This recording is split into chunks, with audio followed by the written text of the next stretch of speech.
Welcome back to the channel. Welcome back to another video. I think this is gonna be a fun one to talk about. This one is more geared towards the recent hobby I picked up of riding motorcycles. And the topic actually is gonna be motorcycles changed my relationship with risk, right? So we'll get into it just a little bit. Let me adjust my lighting. All right, so about the whole idea of riding a motorcycle, it's been fun so far. I started riding September 14th or 13th of 2025, and man, it has been a learning curve. I remember the first stages of riding, nervous, scared of the bike, just all that good stuff, that a new rider experiences, buying their first bike. And I was actually scared to ride that thing home because it was a good, probably, damn, how far is that away? Probably 10 miles, 13 miles away from home. And I just had the dealership deliver the bike to my house on a truck that delivers bikes. So I was like, okay, so now that's good. I don't have to worry about riding it home, possibly dropping it, right? But anyway, so yeah, I've been riding about 9 months now, coming up to a year real soon. It's been good so far.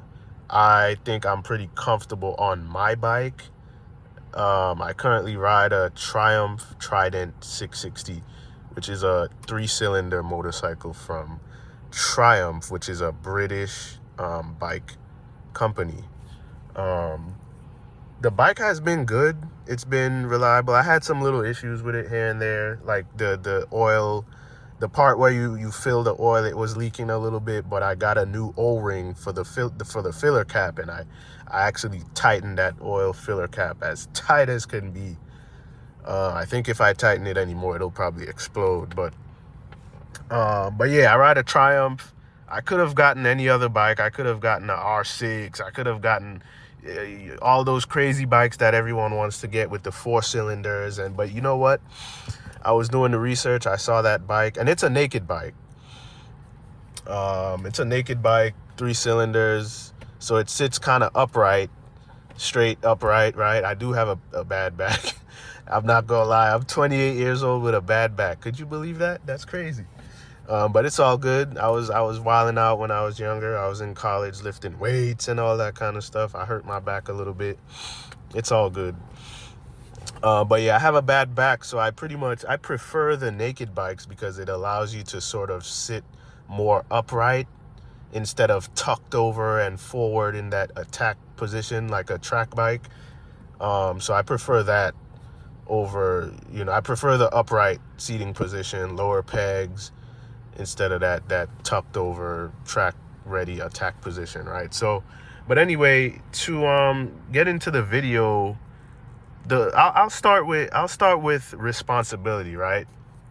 So when I ride my bike, I usually, man, it's so weird because I'll be like, I'll think about not taking the bike out, and then I'll just keep thinking and be like, I should just do it, man. I should just do it.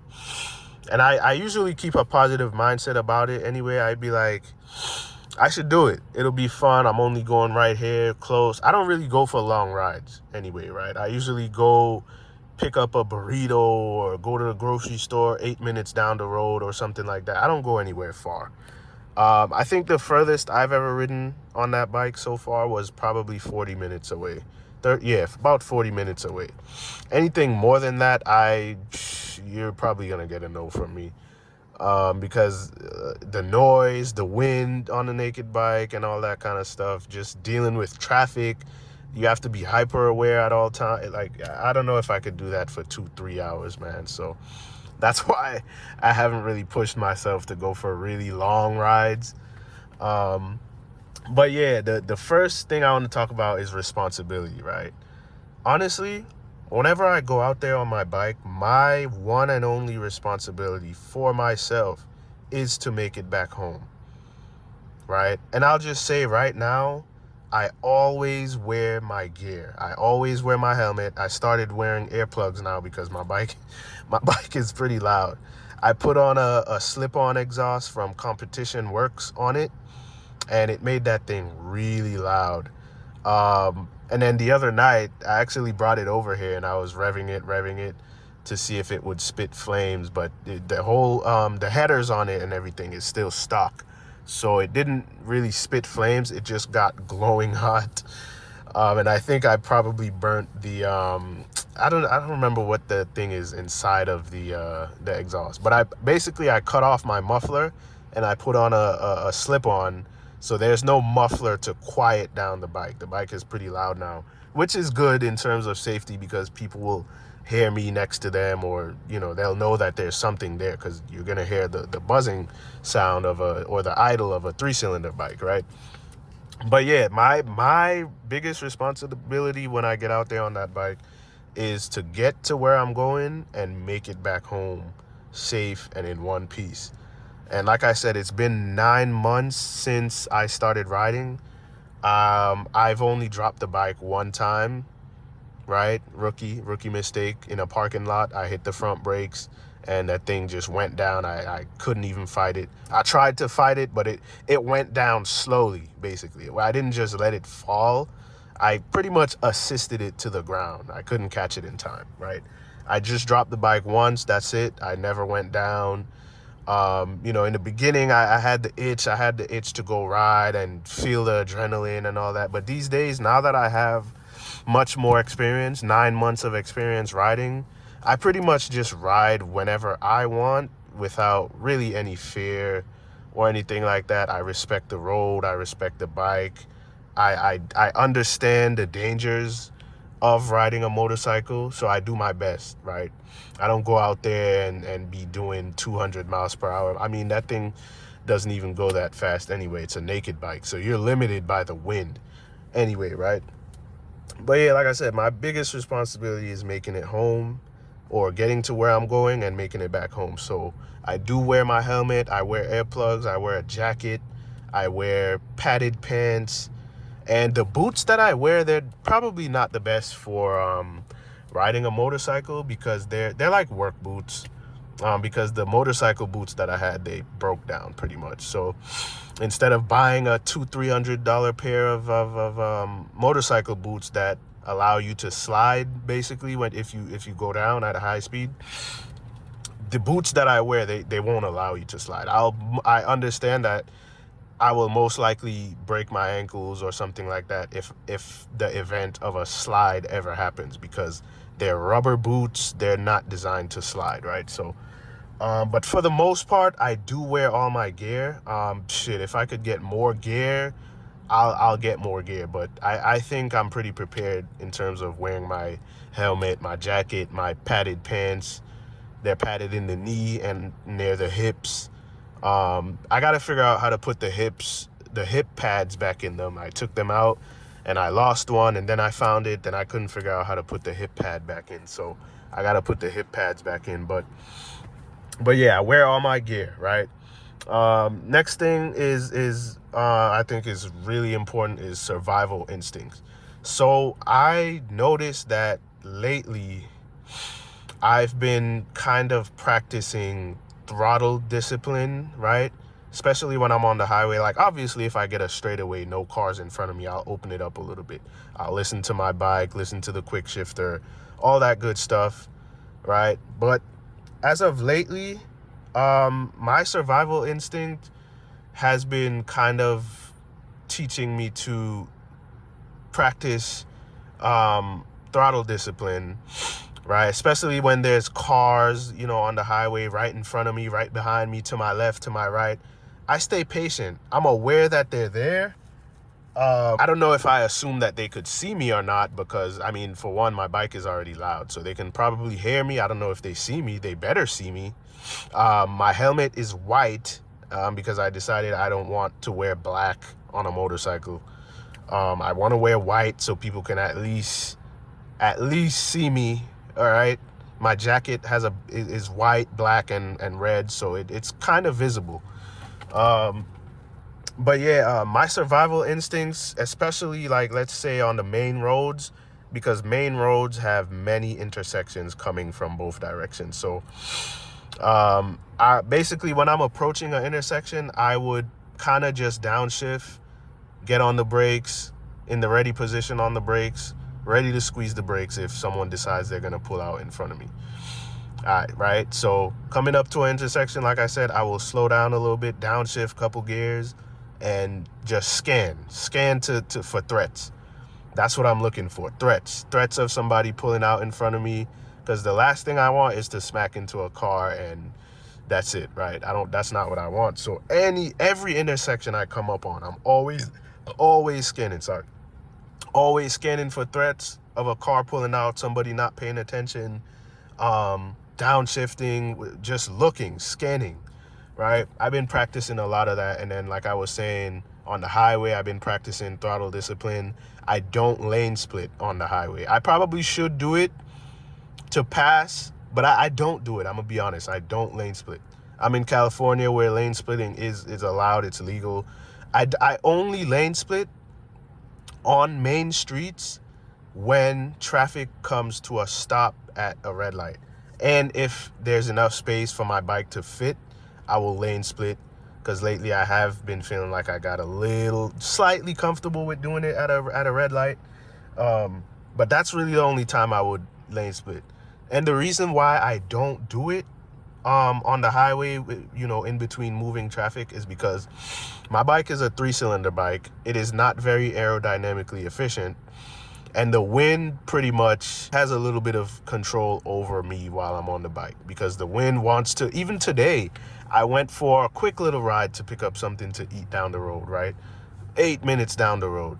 And on the way back home, I decided to take this little, this little back road, and I opened it up a little. I probably got up to about, I don't know, 60, 65 or something like that.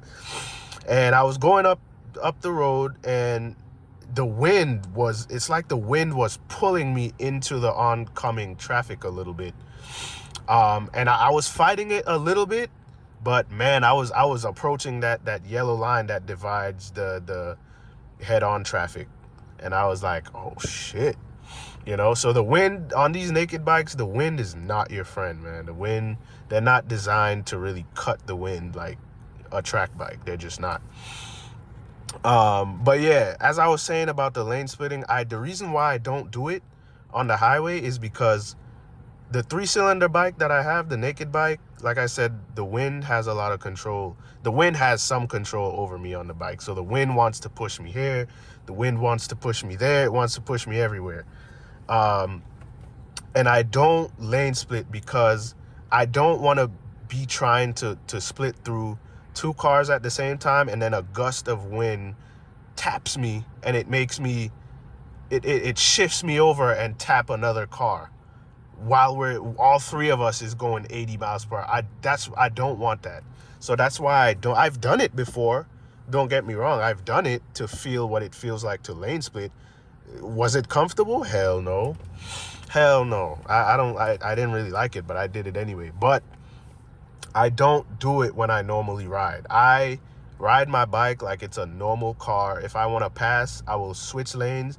I will signal. I will look. I will switch lanes, and I will pass, and I'll go around you like I'm in a car, right? So I don't necessarily lane split. You know, everybody tells me I should do it and this and that, but man, listen, I'm prioritizing my safety. I already understand my motorcycle, how light it is. I already understand some of the dynamics of that bike, so I'm not gonna push or go above my limits on that bike, because again, my biggest responsibility is to get to where I'm going and then make it back home. So I've been practicing those things, like I said, scanning every intersection, slowing down a little bit just to scan and see if there's anybody running the red lights, because a lot of people do that out here in California. They run red lights. You know, the light turns yellow, somebody will come flying through 100 miles per hour to make it. So people do that too. So I'm scanning all the time, scanning for all that. I mean, it's hard to be aware full 360. Like behind me, I don't know what's behind me. That's why when I ride with a purpose. I pass and I pass. I ride like I'm going somewhere. I don't ride and just stick right behind another car. No, I will pass and get away from you. That's exactly how I ride. And especially now, I recently bought a 360 camera. So every time I ride the bike, I put the 360 camera on there just it's as a dash cam. Just like in my car right here, I have a dash cam in the front and I have one in the back. So the 360 camera is like my dash cam on the bike, and I extend the invisible stick above my head so it could see behind me and in front of me. So if anything happens, there's no he say, she say. The camera saw exactly what happened, you know? So that's what I bought the camera there for. I didn't really buy it for anything other than that. I mean, now I could, you know, there's a good opportunity to make content with it, but I don't know if I really want to get into that too much. But yeah, and then like I said, I'm already aware of the danger. It can get dangerous very quick, and I already understand that. That's why when I go out there, I do my best at all times. I'm hyper aware, you know, and all that good stuff, man. I know it's very dangerous out there, especially with impatient drivers and stuff like that, road rage and all that kind of stuff. But I do my best. I go out there with no fear. I understand the reality of it, and I do my best. And all of that just ties into awareness, like I said. So I ride the way I ride so I can make it home. I don't really be doing wheelies at 200. I don't do any of that stuff. I just ride to enjoy. Like, I'll go to Twisties. I've been to the Twisties once. It felt really good on that bike. I think my bike shines in the Twisties, actually. It's not a fast bike, but it's a fun bike. It's light. You can flick it. You can lean. You could do all that good stuff. So it's been fun so far, man. I'm coming up on 1 year. That's good. Man, it's been fun. I'm real happy that I finally got over the fear of riding a motorcycle. And it was actually one of my coworkers that said something to me the other day. And it made me realize, you know what, bro? Life is dangerous. Maybe I should just go and get that motorcycle. So, yeah. I mean, the wind, I could literally probably get knocked over by the wind right now and just die by the wind. And so why should I be scared of getting a motorcycle? So I did it. So yeah, guys, that is pretty much the video. You know, I like I said, I go out there. I'm not really afraid. I know things can happen. I understand things could happen, but I do my best at all times. And I know there's idiots out there. I know there's impatient people. I know there's road ragers, all that stuff. But I do my best every time. I don't ride every day. I usually ride on my days off, or the days that I do work. Like I said, I usually would just go and pick up like a burrito or pick up a breakfast sandwich, and I want to feel the motorcycle at the same time. I'll just take it 8 minutes down the road and come right back home. That's it. So, but yeah, that's how motorcycles changed my relationship with risk. I don't really live my life in fear anymore, especially when it comes to the motorcycle. So that's really it for the video. If you guys, you know, for anybody who rides out there, man, just be safe, be aware, understand what you're signing up for, and make sure you do your MSF course, because it'll help you get the basic idea of riding a motorcycle. I'm a car guy at heart. I'm not gonna lie, I'm a car guy at heart, but cars are expensive. They're very expensive. So what's the next best thing, or the cheaper thing? Motorcycles. But you have to absolutely be safe. So to anybody out there who likes cars, but you guys ride motorcycle, be safe, ride safe, pay attention. If your gut is telling you don't ride that day, don't ride. Just take your car, you know. And I think everything will be good. So if you guys like the video, leave a like, leave a comment, and I will see you in the next one. Thank you for watching.